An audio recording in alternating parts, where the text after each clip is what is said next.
ब्रेकनंतर दुपारच्या बातम्यांमध्ये आपलं स्वागत। राजकीय स्वार्थासाठी ठाकरेंकडून जाती आणि धर्माची विभागणी करण्यात आल्याचा आरोप आशिष शेलार यांनी केलाय।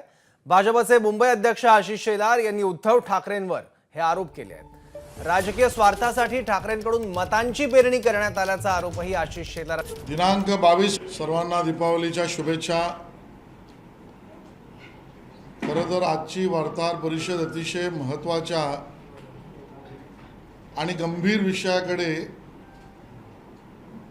समस्त नागरिकांचं आणि मुंबईकरांचं लक्ष वेधण्यासाठी मी बोलवलेले आहे। विषय गंभीरही आणि महत्त्वाचाही आहे। उद्याच्या मुंबई व मुंबईकरांसमोरील अशांतता व असुरक्षितता होऊ नये यासाठी आजच यावर भाष्य करणं आवश्यक आहे। खरं तर प्रत्येक राजकीय पक्षाला त्यांचं ध्येय धोरण, त्यांचे कार्यक्रम, त्यांची विचारधारा मांडण्याचा संपूर्ण अधिकार आहे। ते त्यांचं स्वातंत्र्य आम्ही मान्यही करतो। पण ज्या वेळेला एखादा राजकीय पक्ष अन्य पक्षाच्या वतीने विचार केला किंवा भारतीय जनता पक्षाने विचार केला तर त्यांच्या ध्येय धोरण, कार्यक्रम आणि मांडलेल्या विचारामुळे जर उद्याचे काही सामाजिक प्रश्न उभे राहणार असतील तर ते वेळीच जनतेसमोर आणणं आवश्यक आहे। आणि म्हणून आजची पत्रकार परिषद आहे। दिनांक 22 ऑक्टोबरला सामनामध्ये आपण सगळ्यांनी एक बातमी बघितली असेल, वाचली असेल आणि अतिशय हुशारीने मुखपत्राच्या मुखपृष्ठावर शिवसेना उद्धव बाळासाहेब ठाकरे गटाला मराठी मुस्लिम यांचं समर्थन आणि काही लोकांचे फोटो अशी बातमी झळकली। कोणी कोणाला समर्थन द्यावे, कोणी कोणाचं समर्थन घ्यावे तो तर त्यांच्या पक्षाचा प्रश्न आहे। खरं तर नीट बघितलं तर स्वतःच्या राजकीय स्वार्थासाठी मतांची पेरणी करण्याचा एक नवीन विचार हा शिवसेना उद्धव बाळासाहेब ठाकरे गटाने हळुवारपणे पहिल्यांदा त्या ठिकाणी मांडला। या विचारामध्ये, या समर्थनामध्ये लांगुल चालनाचा राजकीय स्वार्थी वास आहे। ही एक नरेटिव्ह सेट करण्यासाठी आणि येणाऱ्या मुंबई महानगरपालिका निवडणूक जिंकण्यासाठीची केलेली राजकीय पेरणी आहे। खरं तर म्हणायचं होतं मराठी आणि मुसलमान, मराठी आणि मुस्लिम, पण राजकीय हुशारीने आणि थेट बोलायची हिंमत नसल्यामुळे मराठी मुस्लिम असा शब्द वापरला गेला। आणि ही भीती आम्ही का मांडतोय? कारण लगेच त्यानंतर हा कार्यक्रम आणि हा विचारधारा आणि हे नरेटिव्ह पसरवण्याचं काम काही मित्रपरिवारातील त्यांच्या भाटांनी सुरू केलं। काही माजी संपादकांनी लगेच व्हिडिओ काढले, अधिकार आहे त्यांचा। काही आजी संपादकांनी त्याच्यावर शो केले, तोही त्यांचा अधिकार आहे। पण हे माजी संपादक, आजी संपादक जे नरेटिव्ह मराठी व मुस्लिम यावरच शो मध्ये चालवत होते आणि मुंबईतल्या महापालिकेच्या जागांमधल्या निवडणुकीमध्ये आणि विधानसभेच्या झालेल्या किंवा होऊ घातलेल्या पोटनिवडणुकीमध्ये मराठी मतं किती, मुस्लिम मतं किती, मराठी अधिक मुस्लिम, शिवसेना उद्धव बाळासाहेब ठाकरे गटाचा विजय कसा, याच्या गणिताचा प्रचार करू लागलेत। आणि म्हणून हीच ती वेळ आहे की हे मुंबईकरांसमोर गणित तुम्ही थेट मांडत नाही आहात, आम्ही प्रश्न थेट मांडणार आहोत. हा सगळा जो काही प्रयत्न आहे हा मराठी मतांना भुलवणे आणि मुस्लिम मतांना फसवण्याचा आहे. खरं तर जी शिवसेना आपण तुम्ही पाहिली त्या बाळासाहेबांच्या शिवसेनेने जातीपाती धर्माच्या विरहित राजकारण करून मतांची बांधणी आणि आखणी केली. आमचा सवाल उद्धवजींना आहे, आज तुम्हाला जाती आणि धर्मावर मतं मागण्याची वेळ का आली, ही पेरणी करण्याची गरज का पडली? उद्धवजी, तुम्ही काँग्रेस, राष्ट्रवादी आणि समाजवादी यांच्याशी युती करून वैचारिक लोचा तर केलाच आहे, त्याही पुढे पोटनिवडणुकीत तुम्ही गेलात आणि लाल बावट्याबरोबर सुद्धा, कम्युनिस्टांबरोबर सुद्धा तुम्ही समर्थन मागितलं. तुमचा प्रश्न अलग आहे. पण आता मुंबई महापालिका निवडणुकीत पराभव समोर दिसू लागल्यावर तुम्ही समाजातल्या विभागण्या का करताय? धर्म आणि समाज, धर्म आणि जात याची पेरणी का करताय? का गरज लागली तुम्हाला? भारतीय जनता पक्षाची भूमिका स्पष्ट है, ना जात पर ना धर्म पर, किए हुए विकास के काम पर आम्ही मतांची बेगमी करू. उद्धवजी, तुम्हाला आमचा सवाल आहे, मराठी मुस्लिम तुम्ही मांडणी करताय, मग मराठी जैनशी तुमचं वैर का? मराठी गुजरातींच्या विरोधात तुम्ही का बोलता? मराठी उत्तर भारतीय तुम्हाला का चालत नाही? मराठी मुस्लिम तुम्हाला चालतो, त्यांची बेगमी करता, तर मराठी हिंदू या विषयाला फारकत का घेताय? केवळ मतांसाठी ना? या प्रश्नाचं उत्तर तुम्हाला द्यावंच लागेल. आणि म्हणून भारतीय जनता पार्टीची तर भूमिका मराठी मुंबई करायची आहे. ना जाती, ना धर्म, ना भाषा, ना भेद. जो मुंबईतला आहे तो मुंबईकर आणि मराठी तर आमचाच. आणि म्हणून येणाऱ्या महापालिका निवडणुकीमध्ये शिवसेना मराठी आणि मुस्लिम घेऊन, ज्याला मराठी भुलणार नाहीत आणि मुस्लिमही फसणार नाहीत, आणि दुसऱ्या बाजूला भारतीय जनता पार्टी मराठी मुंबईकर घेऊन 22 ऑक्टोबरच्या सामन्यातना नवीन सामना आता समोर येतोय, हे आज आम्हाला मुंबईकरांसमोर मांडायचं आहे. का उद्धवजी असा प्रयत्न करायला लागतोय तुम्हाला की कसाबला मराठी सदरावा पायजमा तुम्ही घालणार आहात का? उद्याचे गंभीर प्रश्न या पद्धतीच्या बेगमीच्या मतांवर तुम्ही घेतलेत तर मुंबईकरांसमोर येणार आहेत. त्याची उत्तर तुमच्याकडनं आजच आम्ही मागतो आहोत. एक मोहम्मद अली रोड आणि एक मालवणी, यात ना कधी बुलडोजर चालत ना कारवाई होत, हे तर मुंबईकर पाहतोय. आता 437 स्क्वेअर किलोमीटरच्या संपूर्ण मुंबईत किती मोहम्मद अली रोड आणि मालवणी पॅटर्न तुम्ही करणार आहात?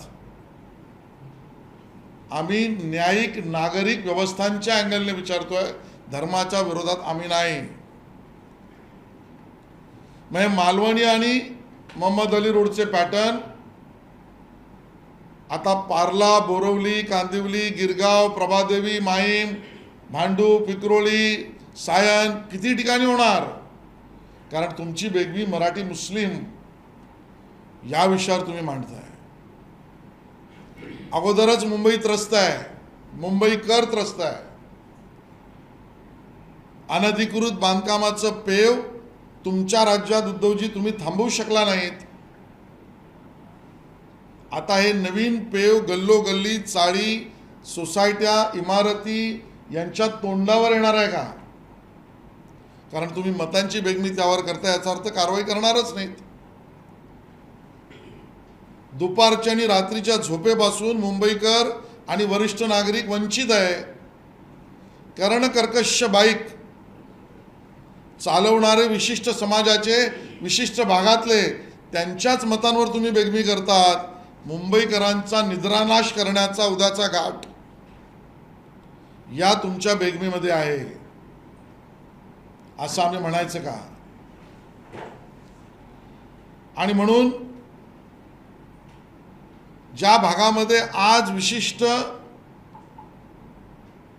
पद्धतीच्या लोकांना प्रवेश ते करत नाहीत, त्या भागामध्येही आता विशिष्ट समाजाच्या लोकांचा प्रवेश करण्यासाठीचे मतांची बेगमी उद्धवजी बाळासाहेब ठाकरे या शिवसेनेने केली आहे. मुंबईकर सावधान. आणि म्हणून जे स्वप्न औरंगजेब बघून खस्ता झाला, परागंदा झाला, मृत्युमुखी पडला, ते औरंगजेबी स्वप्न महाराष्ट्र आणि मराठी माणसावर कब्जा करण्याचं, ते आता उद्धवजी तुमच्या या बेगमीतनं तुम्ही मराठी माणसावर का आणताय? औरंगजेबाचं अपूर्ण स्वप्न पूर्ण करण्याची जबाबदारी तुम्ही घेतली आहेत का, आमचा तुम्हाला सवाल आहे. आणि म्हणून ही नवीन हळुवारपणे मांडलेली मतांच्या राजकीय स्वार्थाची बेगमी, दुसरं मुंबईच्या विकास कामामध्ये भ्रम पसरवण्याचा कार्यक्रम, आणि तिसरं महाराष्ट्रातील आणि मुंबईतील नवयुवक तरुणांची माथी भडकवण्यासाठी खोटी पसरवणं, या सगळ्याला आळा आत्ताच घालावा लागेल. आणि ते आमचं कर्तव्य मानून मुंबईभर भारतीय जनता पार्टी जागर मुंबईचा ही यात्रा मी आणि आमचे सहकारी नोव्हेंबर महिन्यामध्ये काढणार आहोत. या जागर मुंबईच्या यात्रेमध्ये यांचे कपडे जनतेसमोर काढण्याची आवश्यकता आहे. लपून छपून बोलणाऱ्यांवर थेट प्रश्न विचारण्याची आवश्यकता आहे. मतांसाठी लांगुल चालन करण्याच्या विरोधामध्ये मुंबईकरांना सजग करण्याची आवश्यकता आहे. मुंबईच्या विकासाच्या आड कोण हे स्पष्ट करण्याची आवश्यकता आहे. आणि भ्रम आणि खोटाचं राजकारण करणाऱ्यांना उघड पाडण्याची आवश्यकता आहे. जागर मुंबईचा ही यात्रा नोव्हेंबर महिन्यामध्ये मी आणि आमचे सगळे सहकारी पूर्ण मुंबईत भारतीय जनता पक्षाची काढू. देवेंद्रजींच्या नेतृत्वात सत्य जनतेसमोर पोचवू. ज्या प्रकारे तुम्ही यापूर्वी वॉर्ड टू वॉर्ड तुम्ही या ठिकाणी यात्रा काढल्या होत्या, त्या ठिकाणी मुंबई महानगरपालिकेमध्ये झालेला भ्रष्टाचार दाखवून दिला होता, त्याच स्वरूपाची जागर यात्रा असणार आहे का? ही जागर यात्रा 36 विधानसभांमध्ये पहिल्या फेरीमध्ये आम्ही 36 विधानसभा पूर्ण करू. त्यानंतर आमच्या आघाड्या, विविध मोर्चे आणि वॉर्ड या स्तरापर्यंत घेऊन जाऊ. शिवसेना उद्धव बाळासाहेब ठाकरे गटाला सळो की पळो करू एवढे प्रश्न मुंबईकरांच्या मनात आहेत. त्यांचा आवाज भारतीय जनता पार्टी बनेल. असं सध्या पश्चिम महाराष्ट्र आणि मराठवाड्यामध्ये चिंताजनक अशी परिस्थिती आहे. पाणी शेतामध्ये आहे. आदित्य ठाकरे दौरा करतात आणि मागणी करतात की 50,000 रुपये हेक्टरी मदत करा. उद्धव ठाकरे देखील वादावरती गेले होते, त्यानंतर मुख्यमंत्री झाले, त्यांनी शेतकऱ्यांना मदत केली नाही. आता आदित्य ठाकरे भाजपा आणि शिंदे सरकारकडे मदतीची अपेक्षा करत आहे. ठाकरे कुटुंब प्रामुख्याने शेतकऱ्यांच्या प्रश्नाकडे जाणीवपूर्वक दुर्लक्ष करते. त्या दोघांच्या यात्रा म्हणजे टीजर आणि टोकनिझम आहे. तो टीजर आणि टोकन आहे. त्यांना महाराष्ट्रातील शेतकऱ्यांच्या प्रश्नाशी काही सोयरसुतक नाही. आणि आम्ही का म्हणतोय, मग कोल्हापुरामध्ये ज्यावेळेला पूर आला त्यावेळेला जी मदत आम्ही केली त्याला विरोध यांनी का केला? 2.5 वर्षाचं स्वतःचं सरकार असताना 50,000 रुपये हेक्टरी का दिले नाहीत? शेतकऱ्यांचा 7-12 कोरा करू म्हणाले, ते का केलं नाही? आज जी परिस्थिती गंभीर शेतकऱ्यांची झाली आहे, त्या पीक विमाच्या कंपन्या त्यांना महाराष्ट्रातून हकलवण्याचं, पळवण्याचं, त्यांच्यावर मोर्चे काढण्याचं काम त्याच शिवसेना उद्धव बाळासाहेब ठाकरे गटाने केलं. काय परिस्थिती आली? आणि म्हणून अडचणीच्या वेळेला सगळ्यांनी एकत्र मदत करायची असते. त्यावेळेला केवळ टोकन आणि टीजरचा धंदा करायचा नसतो. उद्धव ठाकरेंनी 2 वर्षापूर्वी अयोध्येचा दौरा केला होता. मात्र 2 वर्षानंतर ते म्हटले की मी लवकरच अयोध्येच्या दौऱ्यात जाणार आहे. 2 वर्ष झाले तरी त्यांचा दौरा होत नाहीये. उद्धव ठाकरेंना अयोध्येच्या दौऱ्याचा विसर पडलाय. मी आता जी मांडणी केली ती त्याचाच लांगुल चालनाचा भाग आहे. अयोध्येचा विसर नाही पडला. अयोध्या विसरणं आवश्यक आहे असं त्यांना वाटलं. कारण अन्यांच्या मताचं काय? आणि म्हणून हा जो राजकीय स्वार्थातल्या मराठी आणि मुस्लिम या नवीन समीकरणाची जी बेगमी आहे, त्याचे पहिले प्रयोग आम्ही बघितलेत. याकूब मेमनचं थडगं सुशोभीकरण करताना, नवाब मलिकच्या संरक्षणात उतरताना, दाऊदच्या बहिणीबरोबर धंदा करणाऱ्यांना संरक्षण देताना, याकूब मेमनला फाशी देऊ नका म्हणणाऱ्या असलम शेख बरोबर चोरी करताना, शर्जील उस्मानीला मुंबई आणि महाराष्ट्रात प्रवेश देताना, हे आम्ही वारंवार बघितलं आहे. आणि त्यामुळे आमचा सवाल तर उद्धवजी तुम्हाला आहे, देव देश आणि धर्मासाठीचा तुमच्या घोषणेचं काय झालं? एक खोट्या तक्रारीच्या रामवर्गणी आणि राम मंदिराच्या जागेवरना तुम्ही अग्रलेख आणि भाषणं केलीत. त्यावेळेला तुमच्या मुखातून उद्गार बाहेर आले. पण उद्धवजी, ज्या वेळेला काशी विश्वेश्वर कॉरिडॉर झाला, त्यावेळेला स्वागताचे शब्द तुमच्या मुखातून का नाही आले? उज्जैन महाकाल मंदिराचा परिसर सुशोभित झाला, त्याचं समर्थन करणारे शब्द तुमच्या मुखातून का नाही आले? कारण एकच, विशिष्ट वर्गाची मतं मला हवी आहेत. जे काँग्रेसने सोडलं ते उद्धव बाळासाहेब ठाकरे शिवसेनेने पकडलंय. आणि त्यामुळे जी काँग्रेसची गत झाली तीच गत यांची होईल. मुंबईकर, मराठी माणूस त्यांना माफ करणार नाही. गेल्या 3 महिन्यात खोल यात्रा पण तुम्ही केली होती. मुंबईवर फिरलात, अनेक नेते फिरले, त्यामध्ये अनेक भ्रष्टाचार मांडले. जागर मुंबईचं आहे, याच्यामधलं स्वरूप नेमकं काय असणार आहे? कारण का भ्रष्टाचाराच्या मुद्द्याने तुम्ही आधी मांडून झालेले. जागर मुंबईचा हा मुंबईकरांच्या आवाजाचा कार्यक्रम आणि यात्रा आहे. आणि त्यामुळे जे प्रश्न मी या ठिकाणी मांडले, मतांसाठी जोगवा विशिष्ट वर्गाचा आणि मतांसाठी गाजर शिवसेना उद्धव बाळासाहेब ठाकरेंकडे आणि मुंबईकरांचा जागर भारतीय जनता पार्टीकडे.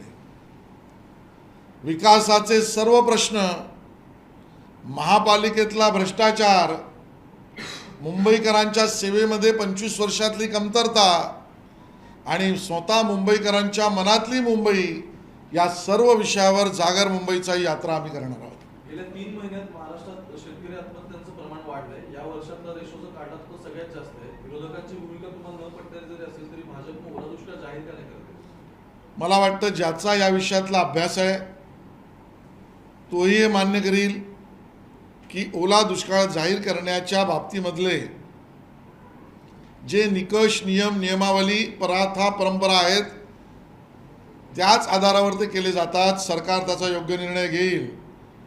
पण सरकारने ज्या आमच्या शेतकऱ्यांच्या पिकाचं नुकसान या काळात झालं आहे त्याला भरीव मदत करण्यामध्ये हात आखडता घेणार नाही, घेतला नाही, त्याला मदतच करेल. पृथ्वीराज चव्हाणांनी काही वेळापूर्वी महत्त्वाचं विधान केलेलं आहे की भाजपाची राज्यात सत्ता येण्यास राष्ट्रवादी कारणीभूत आहे. आणि दुसरा प्रश्न जोडून, जी राहुल गांधींची भारत जोडो यात्रा सुरू आहे, मोदी हटाव मोहिमेसाठी यात्रा सुरू असल्याचं त्यांनी म्हटलं. ते स्वप्न तर मोदी हटावे, काँग्रेस, राष्ट्रवादी आणि शिवसेना, उद्धव बाळासाहेब ठाकरे गट यांचं स्वप्नच आहे. आणि स्वप्नरंजन करायला कुठला टॅक्स लागत नाही. पृथ्वीराज चव्हाणजींना हल्ली खूप वेळ आहे आणि त्यामुळे स्वप्नात रंगले ते अशी त्यांची अवस्था आहे. राष्ट्रवादी काँग्रेस कारणीभूत आहे भाजपची सत्ता महाराष्ट्रात येण्यास, यावर काय बोलाल? यावर अधिक खुलासा त्यांनी केलेलाच बरा. एवढंच मी पृथ्वीराज चव्हाणांना सांगेन. ज्या पद्धतीने महाराष्ट्राच्या बाहेर 3 प्रकल्प गेलेले आहेत गुजरातला, जे नरेटिव्ह सेट केलं जात आहे ते खरं आहे का किंवा काय? ज्या पद्धतीने रोजगार निर्मिती, प्रकल्प आणि महाराष्ट्र या विषयामध्ये खोट्याचे धुवारे पसरवले जात आहेत, त्यावर मी भाष्य एवढंच करीन की असत्य असत्य आणि असत्य पसरवलं जात आहे. थेट सवाल आहे, 2.5 वर्षामध्ये तुम्ही केलेल्या MOUचा एखादी कॉपी या एअरबस प्रकल्पाची तुम्ही दाखवा. सप्टेंबर 2021लाच जो प्रकल्प गुजरातला जाईल असं म्हणतो, त्याला महाराष्ट्रात आणण्यासाठी तुम्ही केलेले प्रयत्न किंवा एखादी चिठ्ठी. माझा प्रश्न थेट आहे, उद्धवजींची चिठ्ठी, आदित्यजींची चिठ्ठी आणि प्रयत्न किंवा एखाद्या मीटिंगचे मिनिट्स त्यांनी दाखवावे, मग प्रश्न उपस्थित करावेत. आणि म्हणून मीडियाच्या मित्रांच्या या सगळ्या प्रश्नांचं आम्ही स्वागत करतो, कारण 2.5 वर्ष राज्य केलेल्या महाराष्ट्र विकास आघाडीला एकही प्रश्न आणि त्याचं मूल्यमापन आपण मीडियाचे मित्र करायला तयार नाहीत. पण 3 महिने 2.5-3 महिने जे सरकार आलं त्याच्याकडनं अपेक्षांचे प्रश्न आपण रोज पसरवतायत. तुमच्या अपेक्षा आमच्याकडनं आहेत, त्याचं स्वागत. पण कधी सत्याचंही मूल्यमापन आपण कराल ही अपेक्षा ठेवायला हरकत नाही. किशोरी पेडणेकरांवरती जर कारवाई झाली, त्यांच्यावरती कारवाई अजून झालेली नाही, पण त्यांना चौकशीला उपस्थित राहावं लागलं. त्यांचं म्हणणं होतं की भाजपने ठरवून केलेल्या गोष्टी आणि तपास यंत्रणांना भाजपने हाताशी धरलेल्या असल्याचा आताचा आरोप आहे. अहो, झोपडपट्टीवासियांचं घर खायचं, त्याच्यावर प्रश्न विचारल्यावर राजकीय प्रश्नांचा समोर विषय आणून लपून राहायचं, हा कुठला भाग आहे? खरं तर माझी अपेक्षा किशोरीताईंकडनं ही होती, मी त्यांना ओळखतो, तुम्ही ज्या घरावर प्रश्न उपस्थित केला ते मुंबईकरांचं आणि मराठी माणसाचं घर असेल तर हो, मी ते तुम्हाला परत करते, ही भूमिका त्यांनी घ्यायला पाहिजे. त्याऐवजी ते ठेवायचंही आणि प्रश्न विचारणाऱ्यावरच आरोप करायचे, ही जुलमी पद्धत आहे. त्या मराठी झालं.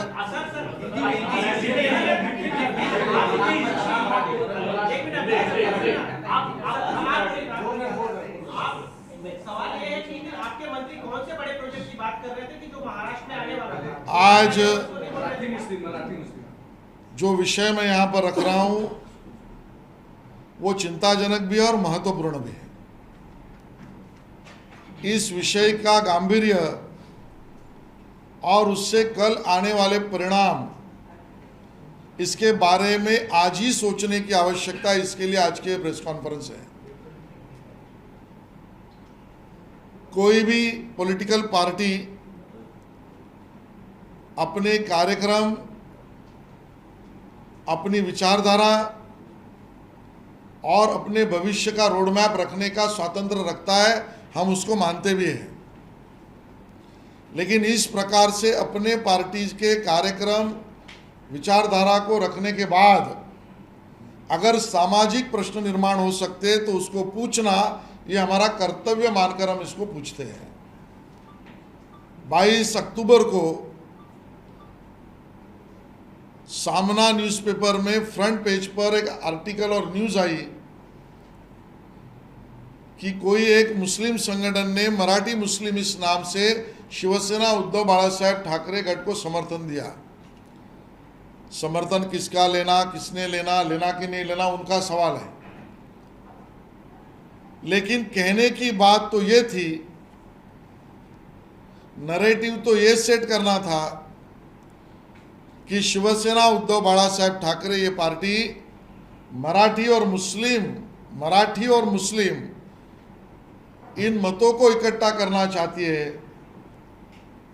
वो उनका अधिकार भी होगा, लेकिन अन्य भाषिक और मुस्लिम वोट को लाने के बाद मराठी वोट न चले जाए, इसके लिए शब्द प्रयोग यूज किया गया मराठी मुस्लिम।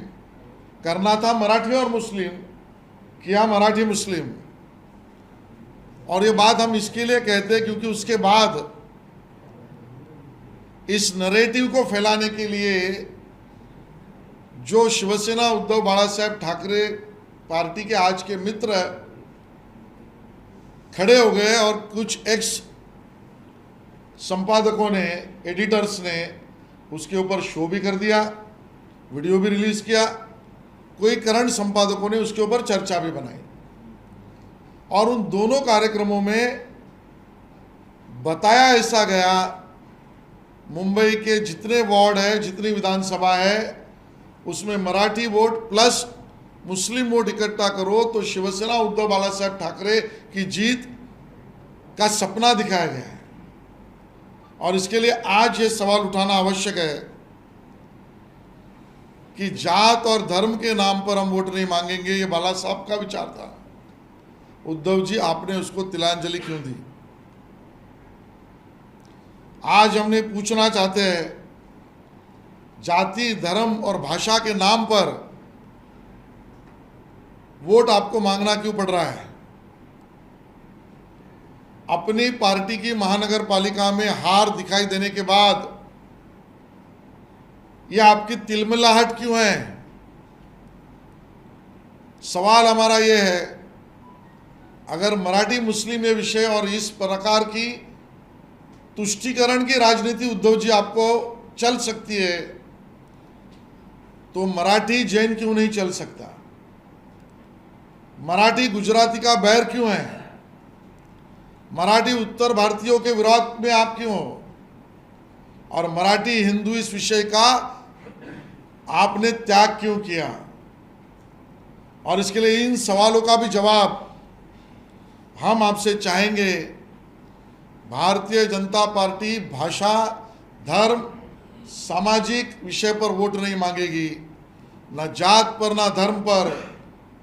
हम तो विकास के काम पर, ये हमारा नारा है। और मराठी मुस्लिम अगर आप लेकर चलोगे, मराठी और मुस्लिम लेकर अगर चलोगे, तो भारतीय जनता पार्टी मराठी और हिंदू, मराठी और मुंबईकर, ये लेकर इस चुनाव में साथ में चलेगा। ये हम स्पष्ट करना चाहते हैं। हम ये बात को भी बताना चाहते हैं, कसाब को कई मराठी लिबास तो पहनाने का काम आपके मन में नहीं है ना उद्धव जी? मुंबईकर पहले ही परेशान है।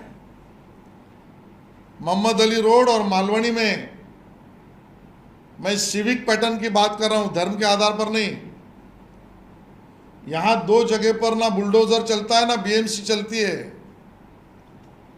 क्या इस प्रकार के तुष्टीकरण की राजनीति के बाद 437 स्क्वायर किलोमीटर के पूरे मुंबई पर यह मोहम्मद अली रोड और मालवनी पैटर्न चलेगा क्या? गली गली में इलीगल कंस्ट्रक्शन होगा क्या? गली गली पर इलीगल गैरेजेस होंगे क्या?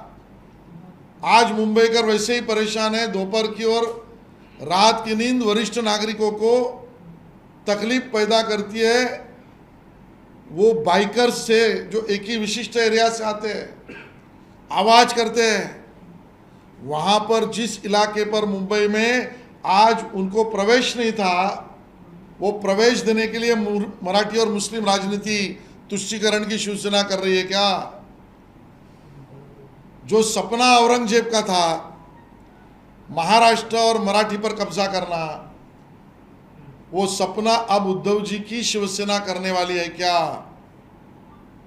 औरंगजेब के सपने को पूरा करने के लिए यह तुष्टीकरण की राजनीति लाई जा रही है क्या? हमारा सवाल है उद्धव जी से। और इसके लिए मुंबई वासियों को और मुंबई वासियों की बात, जागर मुंबईचा ये यात्रा पूरे नवंबर के महीने में भारतीय जनता पार्टी मुंबई में करेगी। इस जागर मुंबई का, इस यात्रा का भाग इस तुष्टीकरण की राजनीति का सुफड़ा साफ करने का, मुंबई वासियों के प्रश्नों के ऊपर और तुष्टीकरण की राजनीति से और बढ़ने का जो खतरा है उसके खिलाफ, मुंबई महापालिका के भ्रष्टाचार के विरोध में, महाराष्ट्र और केंद्र सरकार के विकास कार्यक्रमों के विरोध में चलने वाली शिवसेना उद्धव बालासाहेब ठाकरे के विरोध में, इन सभी प्रश्नों को लेकर पूरा नवंबर का महीना जागर मुंबईचा ये यात्रा मैं और मेरे सहकारी करेंगे। आशीष जी, पहला सवाल ये है कि लगातार कल से एक विवाद छिड़ा है कि गुजरात सारी इंडस्ट्री को भेजा जा रहा है और वो भी केंद्र सरकार और बीजेपी के इशारे पर सारी इंडस्ट्री को, मराठियों के रोजगार को बाहर रखा जा रहा है। मराठी आदमी का रोजगार और इस प्रकार के प्रोजेक्ट महाराष्ट्र में 2.5 साल में उद्धव जी मुख्यमंत्री थे तब नहीं आए, क्यों नहीं लाए? मुंबईकर का रोजगार अगर अन्य राज्यों में और गुजरात में गया तो 2.5 साल में घर में बैठे मुख्यमंत्री और दूसरे के घर में काम करने वाले तत्कालीन ज्येष्ठ नेता उद्योग मंत्री, इनकी असफलता का कारण आहे। मराठीत ज्याला आपण म्हणतो, कारण ही म्हणण्याची वेळ आली आहे, जर तुम्ही मिंदे आणि कमळाबाईचं सरकार म्हणणार असाल तर आम्हाला प्रश्न विचारावा लागेल किंवा विचारतो आहोत किंवा विचारला तर गैर होणार नाही ना, की ही परिस्थिती जे रोजगार गुजरातेत गेले ते घरबशा मुख्यमंत्री आणि घरगड्या उद्योग मंत्रींमुळे झालेले आहेत तत्कालीन। कारण तत्कालीन जे उद्योग मंत्री होते ते कधी स्वतःच्या घराचा विचार करत होते, कधी मुख्यमंत्र्यांच्या घराचा, म्हणून घरगडी वरिष्ठ उद्योग मंत्री, आणि जे मुख्यमंत्री घरातून बाहेरच पडले नाही ते घरबशा मुख्यमंत्री, यांच्या नाकर्तेपणामुळे ही स्थिती आलेली आहे असं आम्ही म्हणायचं का, हा आमचा प्रश्न आहे।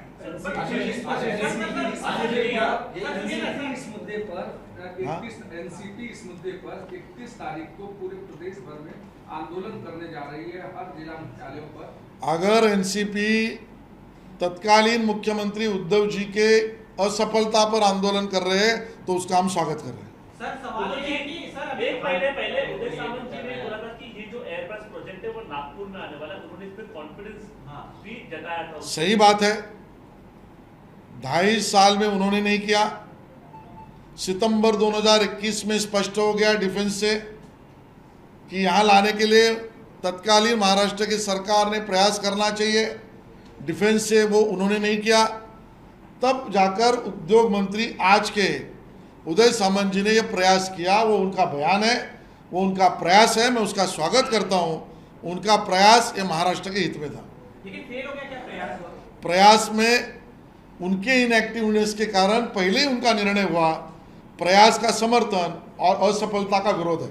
आशीष जी, आपकी तरफ से हमेशा ऐसा कहा जाता है कि 25 साल से शिवसेना का राज्य रहा, तो उन्होंने मुंबई में विकास कामों में काफी मतलब ठीक से नहीं किया विकास काम, तो उस समय तो आप लोग भी उनके साथ कंधा से कंधा लगा करके सत्ता में थे। अच्छा कि आपने पूछा, पहले भी मैंने बताया, आज स्पष्ट करता हूँ, वापस पूछोगे तो भी बताऊंगा। 25 सालों में मुंबई का महापौर भारतीय जनता पार्टी का कभी भी नहीं बना, नंबर 1।